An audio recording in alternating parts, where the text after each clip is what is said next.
Welcome back to the Real News Network. I'm Paul Jay. This is Reality Asserts Itself. We're continuing our series of interviews with Bob Pollin on a green economy and how to get there. Thanks for joining us, Bob. So one more time, Bob is a distinguished professor and co-founder of the Perry Institute at the University of Massachusetts, Amherst, and author of Global Green Growth, which is a big report he did with the United Nations on how to get to a green economy. I can't remember the number, but we're several parts into this series, and if you watch the rest of it, you'll get the lead up. But we're talking now about the politics of achieving some public policy, some laws that will limit climate change and carbon emission. President Obama, by executive order, has done something in terms of restricting coal over the next few years. But we're in Baltimore, and you go down to the port of Baltimore, and you can see piles of coal as far as the eye can see, because whether or not coal production and emission goes down a bit in the United States, there's no limits on how much can be exported. So does it actually change anything? It seems not. It seems that so much of the legislation is kind of superficial. It's to present that we're doing something. But when you dig into it, the substance isn't there, and certainly not enough substance to deal with the urgency of this. So how does, kind of give your take on the politics, and how does that change? Well, again, I think that the things that the Obama administration has done, and it's not just President Barack Obama, but it's the administration, they're real. I wouldn't say they're You're saying it's not nothing, but it ain't nearly enough. Well, it's not, I wouldn't even say it's fair to say it's superficial. I think there have been some major achievements in terms of building a green economy, as I mentioned in a couple sessions ago. I mean, just the raising the fuel efficiency standards in cars, doubling fuel efficiency on cars, that's what has to happen throughout the whole economy. The whole economy has to become twice as efficient. So they're good things. But as we've also talked about, they're not close to being where we have to be. And so the way, given the last election, the way politics is going, you're unlikely to see some great big climate change effort at the national level. Hillary Clinton barely ever talks about it. Frankly, President Obama barely talks about it, and the Republicans, most of them don't even against it. No, they talk about it. Well, they don't seem to think climate change actually is real. I mean, well, I think I've seen most. Their phrasing now is, "I'm not a climate scientist, so what do I know?" Right. Well, that would be true on anything. They're not. They're also not economists. What do they know about budgets? Right. So, but. The point is, and I'm also not a climate scientist, I'm just not willing to play Russian roulette and say, oh, 98, 99% of climate scientists don't know what they're talking about. It could be true. Right. It could be true. I'm just not willing to bet the fate of the earth on it being So if at the national level, it doesn't look like, certainly in the time frame needed, you look at whoever's going to be president, unless there's some amazing change of politics, which is not very unlikely. The next 4 years, the next 8 years, we're not going to see much change in what we saw in the last 8 years. In fact, it may be worse than the last 8 years. At the national level, it looks quite paralyzed. But at the level of cities, at the level of some states, we are seeing some initiatives. There are some possibilities of breakthrough. So when you apply your modeling to a state and a city, what's that look like? It's equally important, maybe even more important, if we think about retrofitting buildings to make them more energy efficient. Every building should be made more energy efficient, and you can start with municipalities. What about school systems? What about all the public schools? They should just be made more energy efficient now. And this can be done. A, the technology is very straightforward. B, it's going to create a lot of jobs, especially for construction workers. C, it pays for itself after 2-3 years, maybe 4 years. So part of the politics of this is that you get some kind of green rhetoric out of some of the unions, but with a few exceptions, not very loud. I mean, it's interesting in South Africa, the Metal Workers Union is right. It's actually in the leadership of calling for reducing carbon emissions and for climate change policy. But you don't see that kind of militancy from any of the big unions here. Well, the nurses union, other than the one nurses, exception, which are militant around a lot of things. But no, generally speaking, the union movement is split. Why? Because they don't really believe they're going to be jobs. And they know, for example, the Keystone Pipeline will create jobs. Okay, maybe it's 300 jobs, but those are jobs, and we know they're going to happen. When we hear that the green economy is going to create a lot of jobs, they, oh, that's just a bunch of talk from professors who already have a job and already are doing just fine. And I really appreciate that. I really understand where that's coming from. But when we're talking about building the green economy, it's real. The numbers of job creation are in the millions as opposed to the Keystone Pipeline when we're talking about maybe hundreds of permanent jobs. And so it's, you know, there's some really simple things that are easy to understand, like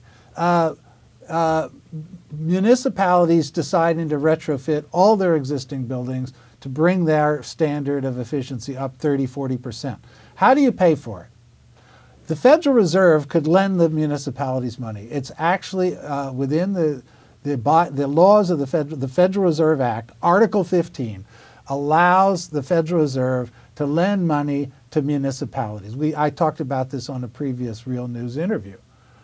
Use that mechanism to enable the municipalities to finance retrofitting all their buildings. But then you're back at trying to get something done at the national level, which right now seems kind of paralyzed. What could cities and states do if they can't get the feds to do much of anything? They can borrow the money on their own and retrofit the buildings. And they would create a lot of jobs in all of their communities. I mean, they would create jobs for construction workers. Now, another thing that they can do without spending any money, they put out a procurement bids for companies like my company, as we've talked about. We forgot to mention, Bob has a company, I should have put that in the introduction, called Pair, and they do retrofitting and clean energy sales, and so everything he's saying, you actually do make a little money out of. This happens, right? So. Yeah, I've made a little money, let's not exaggerate it. Okay, but I've talked to mayors of smaller cities about this idea. Let my company put in a solar installations in all your schools. You don't have to put up any money, zero, and your energy bill is going to go down. Why not let me do it? And you make money because I make money. You get the efficiency saving goes to you and a certain profit, and then the efficiency saving and the saving from selling the electricity, the solar electricity that they have on their roof. Right. Yeah, and so they don't lose any money at all, and they don't have to finance anything, but they do have to take the initiative to accept this. It doesn't have to be my company. Well, it seems a no-brainer. So yeah, it should be. There's just such massive inertia. I mean, you know, of course, this is a new idea. Some organizations are doing it. I mean, one of the things my company is doing now is installing solar installations in churches and synagogues in the Washington, D.C. area. So nonprofit organizations can do this too. And they're not going to have to pay more for their electricity than they pay now. We're going to have to work out the financing of putting the stuff in, right. But then after that, they save money. Okay, the other side of renewables and energy efficiency, that's one side. The other side is reducing carbon emissions, actually getting to zero fossil fuel use. Yeah. And there's a big debate how to get there. The debate seems to come down to two big schools. Do you do it through regulation and cap and just say, okay, you know, over this next 20 years, your amount you can use is simply capped, and the cap gets lower and lower and lower until you're zero, and if you don't follow it, you go to jail, versus some market mechanism. So where are you on that? Well, first of all, let's just say that there's no getting around that the fossil fuel industry is going to have to experience a massive hit. So in terms of the real politics of this, that's the biggest thing holding everything up. You're saying to oil companies, oh, by the way, your market is going to go down by 40%. How do you like that? I don't think they don't like it very much. So that's there's simply no way around that one. There is simply no technical fix for that. And it's not like the fossil fuel companies are a different world than Wall Street. They're all interpenetrated. So you're really taking on banking and fossil fuels. Yeah, but I mean, the banks could be lending money to companies like mine or to other green energy companies. But they have trillions of dollars invested in fossil fuels. And to get it out of the ground, they often used Wall Street money to build the infrastructure for the refineries and everything else. And we're saying that this is going to be extinct over the next 50, 60 years. Obviously, they don't like that story. Now, if they were smart, they would recognize what's going to happen, and they would start their transition. I mean, you know, what's going to happen to landline telephone companies? They're also going to be extinct. This is the path. And cable television. Yeah, all these things are on their way out, and this is what happens. The same thing is going to happen with the fossil fuel industry, and this is the massive political fight, and no matter what clever things we think of, there's no way to get around the fact that the fossil fuel industry is going to have to go down. So then you get, for the people that agree with you, where's this fight going to be waged? And it seems to me right now it's practically impossible nationally. But at state and certainly city levels, you could have, you know, sort of either elections, progressive fronts, broad fronts, whatever, who agree on this that actually take over cities and states. But in fact, I don't actually see what the alternative to that is. Okay, so California has a carbon cap now, the 3% a year reduction in carbon emissions per year. And what's specific about California? Why was that able to get passed in California when you don't see much like it anywhere else?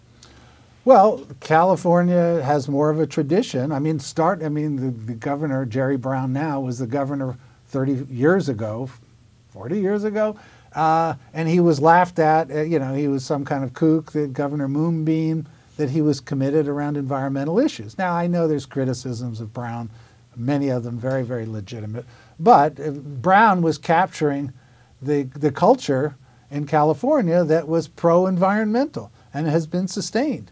And that's part of the main, obviously, he's just got re-elected governor with, what, 60%? That's part of mainstream politics now, accepting the fact that we have to have an environmental set of regulations. And those caps in California, are they sufficient? If they actually get in, if they are maintained, 3% per year will get you to where you need to get to. If that was, you know, enacted throughout the whole country. That, you know, 3% per year for the utilities, 50% cut in fuel efficient or increase in efficiency for cars. Those are exactly the kinds of things that we need that can get to the standard that we need. Does California use much coal? Well, yes, they are now, but they're going to be using less coal. And this is part of the 3% cap. Yeah. And it's not a trade thing. They can't No, it offset. is a trade. It is a trade thing. Yes. Now, well, that's the thing, is that the trade part, and I assume most people watching this know, but if you don't, the idea is that you can kind of buy one way or the other the right to emit more because you're going to plant some trees in Brazil or something, and generally speaking, that's seen as one, a kind of boondoggle because the trees either don't get planted or they would have anyway, and or two, it's a way to financialize this whole thing. So in the next segment of our interview, we're going to talk about, you know, is cap and trade and the various solutions that are in place actually just ways to make money? Not that if it was effective, then fine, let them make money and be effective. But the question is it actually just smoke and mirrors to make money and not effective? So join us for the continuation of our series with Bob Pollin on Reality Asserts Itself on the Real News Network.